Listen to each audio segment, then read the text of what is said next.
কল্পনা করো, একটা ছোট গ্রামের চা দোকানে এক যুবক দাঁড়িয়ে আছে। তার হাতে চায়ের কাপ, চোখে অশ্রু, আর মনে এক অসম্ভব স্বপ্ন। সমাজ বলছে তুই কিছু হবি না, কিন্তু সেই যুবক আজ আইপিএস অফিসার। কিভাবে সম্ভব হলো এটা? শোনো এই গল্প, যা তোমার জীবনের সব বাধা ভেঙে দেবে। থামো না, শেষ অবধি শোনো, কারণ এতে লুকিয়ে আছে তোমার সাফল্যের চাবিকাঠি। কুয়াশার ভারী নিরেট চাদর মুড়ি দিয়ে তখনও গভীর ঘুমে আচ্ছন্ন মফস্বলের মানিকপুর গ্রাম। পৌষ মাসের হাড় কাঁপানো উত্তুরে বাতাসে চারপাশ থমথমে। গ্রামের প্রাচীন বটগাছগুলো যেন শীতে জবুথবু হয়ে দাঁড়িয়ে আছে। শিশিরে ভিজে আছে মেঠো পথ আর কৃষকের খড়ের গাদাগুলো। ভোরের আলো তখনও ফোটেনি, আকাশটা কালচে ধূসর। দূরের রেললাইন ধরে যখন একটা মালগাড়ি তার লোহার চাকার ঘর্ষণ তুলে তীব্র হুইসেল বাজিয়ে চলে যায়, তখন সেই কর্কশ যান্ত্রিক শব্দে ভোরের নিস্তব্ধতা খান খান হয়ে যায়। আর গ্রামের সুউচ্চ তালগাছের মাথা থেকে এক ঝাঁক পাখি ভয়ে ডানা ঝাপটে উড়ে যায়। সেই ট্রেনের হুইসেলটাই যেন সংকেত দেয় এক নতুন যুদ্ধের, এক নতুন দিনের কঠিন লড়াইয়ের। ঠিক সেই সময় গ্রামের একদম শেষ প্রান্তে, যেখানে পিচ ঢালা রাস্তাটা শেষ হয়ে এবড়ো খেবড়ো লাল মাটির পথ শুরু হয়েছে, বাসস্ট্যান্ডের ঠিক পাশে একটা জরাজীর্ণ নড়বড়ে টিনের চালার নিচে জ্বলে ওঠে আগুনের লালচে শিখা। টিনের গায়ে বহুদিনের পুরনো কালিতে কাঁচা হাতে লেখা মায়ের দোয়া টি স্টল। দোকানের মোর্চে ধরা ঝাঁপ খোলার ক্যাচক্যাচ শব্দে শুরু হয় ২৪ বছরের যুবক রাহুলের দৈনন্দিন জীবনযুদ্ধ। রাহুলের শরীরে দীর্ঘদিনের অপুষ্টি আর হাড় ভাঙা খাটুনের ছাপ স্পষ্ট। গাল ভেঙে হাড় বেরিয়ে পড়েছে, গায়ের রং রোদে পুড়ে তামাটে হয়ে গেছে। পরনে একটা কনুইয়ের কাছে ছিঁড়ে যাওয়া ধূসর রঙের ঢিলেঢালা সোয়েটার, চোখের নিচে গভীর কালির পোঁচ, যা বলে দেয় গতরাতে তার ২ ঘণ্টাও ঘুম হয়নি। কিন্তু সেই ক্লান্ত কোটরগত চোখের মণি দুটোতে যেন এক অদ্ভুত আগ্নেয়গিরি সুপ্ত হয়ে আছে, যা ঝড়ের ঝাপটা এলেও নিভে যাওয়ার নয়। প্রতিদিন ভোর ৪টে উঠে সে যখন কয়লার উনুন ধরায়, আগুনের তাপ যখন তার চোখে মুখে লাগে, তখন এক অদ্ভুত দীপ্তি খেলে যায় সেখানে। কেটলিতে জল চাপায়, দুধ গরম করে, আদা, লবঙ্গ আর এলাচ দিয়ে চায়ের মশলা তৈরি করে। উনুনের ধোঁয়া আর ভাপ যখন কুণ্ডলি পাকিয়ে টিনের চালার ফুটো দিয়ে ভোরের ধূসর আকাশের দিকে ওঠে, রাহুল সেই ধোঁয়ার মধ্যে তার স্বপ্নকে স্পষ্ট দেখতে পায়। তার স্বপ্নটা এই চায়ের দোকানের মতো কালো ধোঁয়ায় ঢাকা নয়, বরং ঝকঝকে নীল আকাশের মতো পরিষ্কার। সে একদিন আইপিএস অফিসার হবে, গায়ে জড়াবে খাকি উর্দি, মাথায় থাকবে অশোক স্তম্ভ দেওয়া টুপি, আর কাঁধে চকচক করবে তারার প্রতীক। এই স্বপ্নটাই তাকে বাঁচিয়ে রাখে, নতুবা এই দারিদ্র্যের কষাঘাতে আর সমাজের অবিচারে কবেই সে হারিয়ে যেত। সকাল ৭টা বাজতে না বাজতেই গ্রামে ভিড় জমতে শুরু করে। গ্রামের মোড়ল, খেটে খাওয়া দিনমজুর, স্কুলের মাস্টারমশাই কিংবা শহরের দিকে যাওয়া প্রথম বাসের যাত্রী সবাই আসে এক কাপ ধোয়া ওঠা গরম চায়ের আশায়। রাহুল এক হাতে নিপুণ দক্ষতায় চা ছাঁকে, কেটলি থেকে কাপে চা পড়ার সেই চেনা ছান্দিক শব্দ, অন্য হাতে বিস্কুটের বয়াম এগিয়ে দেয় কবদেরের দিকে। তার হাত চলে মেশিনের মতো, কিন্তু মন পড়ে থাকে কাউন্টারের নিচে তক্তপোষের ফাঁকে লুকিয়ে রাখা একটা মোটা বইয়ের পাতায়। বইটার মলাট ছিঁড়ে গেছে, পাতাগুলো অত্যধিক ব্যবহারে হলুদ হয়ে এসেছে, জায়গায় জায়গায় সেলোটেপ লাগানো, কালির দাগে ভর্তি। ওটাই রাহুলের রত্নভাণ্ডার, ভারতের সংবিধান ও রাজনীতির বই। কাজের ফাঁকে ফাঁকে যখনই সুযোগ পায়, সে একটা করে লাইন পড়ে আর মনে মনে আওড়ায়। কাস্টমারকে পয়সা ফেরত দেওয়ার সময়ও তার মাথায় ঘোরে সংবিধানের আর্টিকেল বা ইতিহাসের কোনো গুরুত্বপূর্ণ সাল তারিখ। তার এই পড়ার নেশা গ্রামের অনেকেরই চক্ষুশূল। একদিন গ্রামের প্রভাবশালী, সুদখোর মহাজন এবং পয়সাওয়ালা ব্যক্তি নিতাইবাবু তার সাঙ্গপাঙ্গদের নিয়ে দোকানে এসে বেঞ্চে জাকিয়ে বসলেন। রাহুল তখন কাজের ফাঁকে বইয়ের একটা কঠিন প্যারাগ্রাফ মুখস্থ করার চেষ্টা করছিল, ঠোঁট দুটো বিড়বিড় করে নড়ছিল। নিতাইবাবু সেটা লক্ষ্য করে ব্যঙ্গাত্মক স্বরে বলে উঠলেন, কিরে লাট সাহেব, বিড়বিড় করে কি মন্ত্র পড়ছিস? নাকি চায়ে মন্ত্র পড়ে দিচ্ছিস যাতে বিক্রি বাড়ে? চায়ের চিনিটা তো ঠিক করে দে, আর ওই বইটা সরিয়ে রাখ দেখিনি। চায়ের দোকানে বসে সংবিধান পড়লে চা তেতো হয়ে যায়, বুঝলি? তার কথা শেষ হতেই সাঙ্গপাঙ্গরা অট্ট হাসিতে ফেটে পড়ল। নিতাইবাবু আরও যোগ করলেন, শোন বাপু, ওসব বড় বড় স্বপ্ন বড় লোকের এসি ঘরে মানায়, এই ভাঙা টিনের চালার নিচে না। তোর বাবাও চা বেচত, তুইও বেচবি, আর তোর ছেলেও তাই করবে। এটাই নিয়ম। নিজের অকাত বুঝে থাকিস, ওটাই ভালো। এই হাসিটা রাহুলের বুকে বিষমাখা তীরের মতো বিঁধল। অপমানে কান গরম হয়ে উঠল, চোয়াল শক্ত হয়ে গেল, হাতের মুঠো শক্ত হয়ে গেল। কিন্তু সে কোনো উত্তর দিল না। চুপচাপ বইটা বন্ধ করে তাকে রেখে দিল। সে জানে এই অপমানের জবাব মুখে দিয়ে লাভ নেই, তর্ক করে সময় নষ্ট করার মতো বিলাসিতা তার নেই। জবাব দিতে হবে কাজে, সাফল্যের মাধ্যমে। যেদিন এই নিতাই বাবুরাই তাকে স্যালুট করবে, সেদিনই হবে আসল প্রতিশোধ। রাহুলের বাবা মারা গিয়েছিলেন ওর খুব ছোটবেলায়, বিশাল এক ঋণের বোঝা মাথায় নিয়ে। রেখে গিয়েছিলেন পাহাড় সমান ধার আর অসুস্থ মা সুমিত্রা দেবীকে। দোকানের পেছনের ছোট্ট অন্ধকার স্যাঁতসেঁতে কুড়ে ঘরটায় মা সারাদিন শুয়ে থাকেন। যক্ষা না হলেও দীর্ঘদিনের শ্বাসকষ্ট, অপুষ্টি আর অর্থাভাবে সঠিক চিকিৎসা না হওয়ায় তিনি আজ প্রায় শয্যাশায়ী। ঘরের টিনের চাল দিয়ে ছিদ্রপথে রুড এসে পড়ে মায়ের শীর্ণ রক্তহীন মুখে। দুপুরে যখন দোকানের ভিড় কিছুটা কমে, রাহুল ভাতের থালা আর এক গ্লাস জল নিয়ে মায়ের কাছে যায়।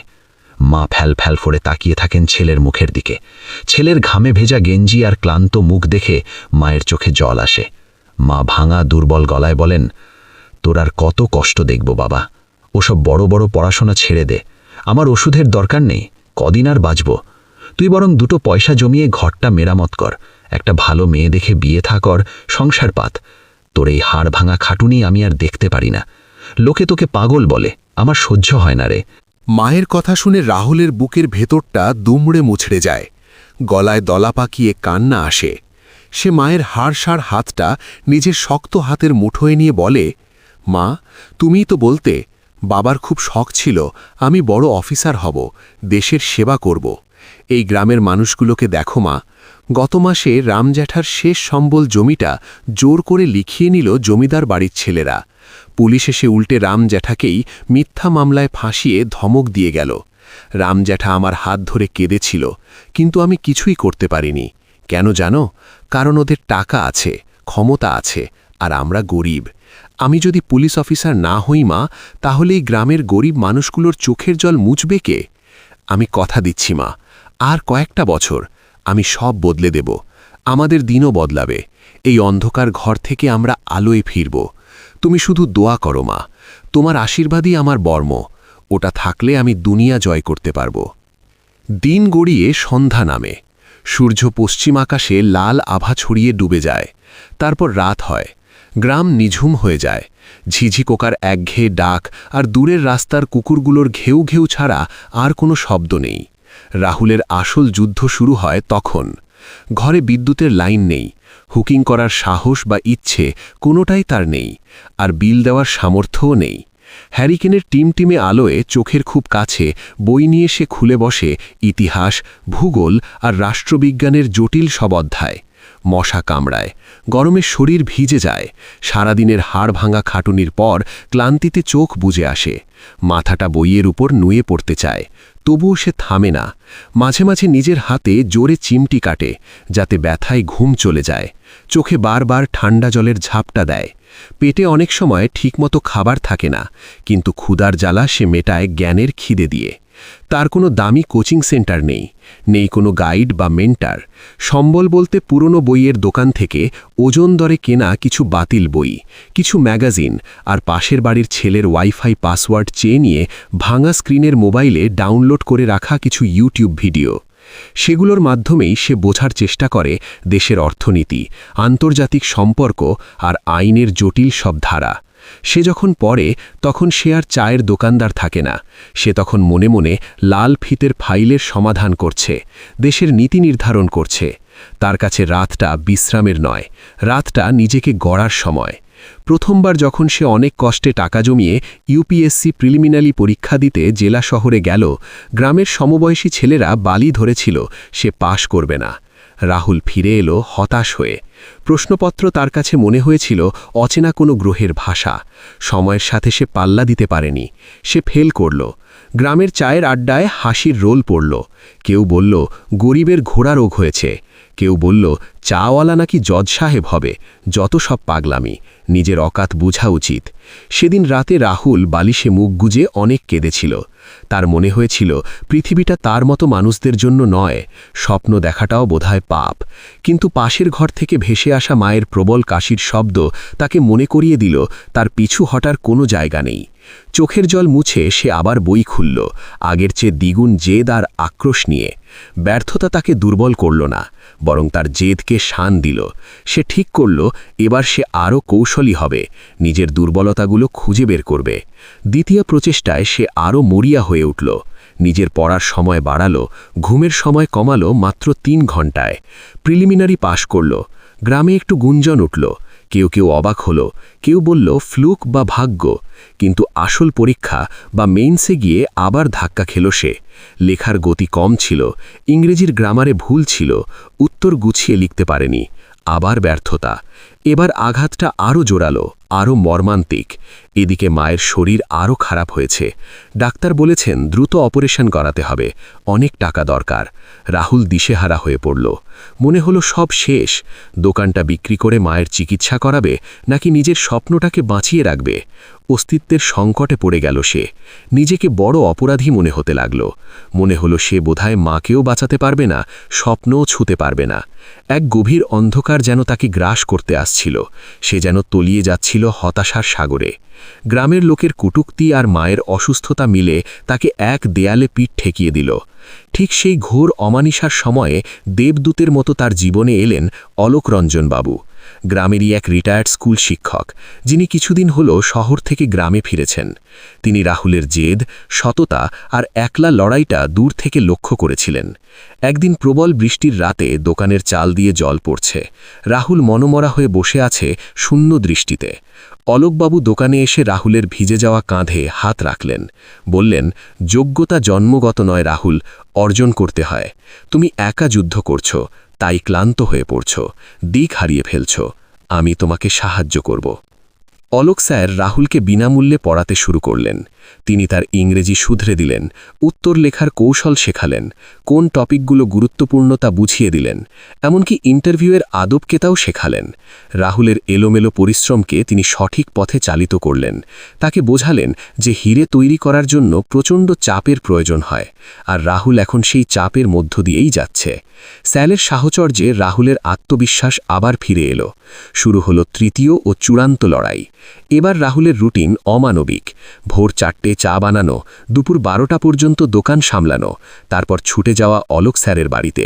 বিকেলে আবার দোকান, আর সারা রাত পড়াশোনা। শরীর ভেঙে পড়ত, জ্বর আসত, কিন্তু মন ভাঙত না।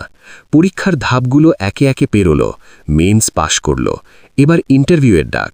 কিন্তু দিল্লি যাওয়ার ট্রেনের টিকিট, ভালো পোশাক আর থাকার খরচ জোগানোর টাকা তার ছিল না।